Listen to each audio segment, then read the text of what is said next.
tumubo na yung ating mga punla, yung mga pinunla ko guys, pechay. So tumubo na siya.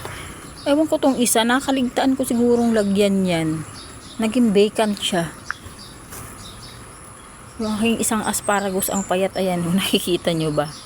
Yan, nag-iisang tumubo.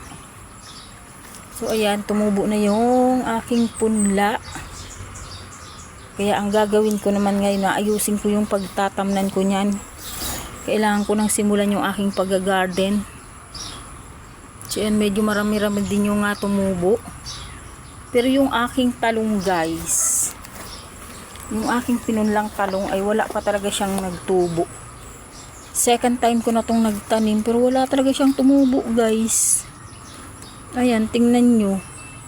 Diyan ko pinunla yung aking mga buto ng talong pero wala talagang tumubo. Hindi ko alam kung may diferensya yung binhi or something. Okay lang yan, at least yung aking mga pechay ay tumubo na. Makakapagtanim na tayo.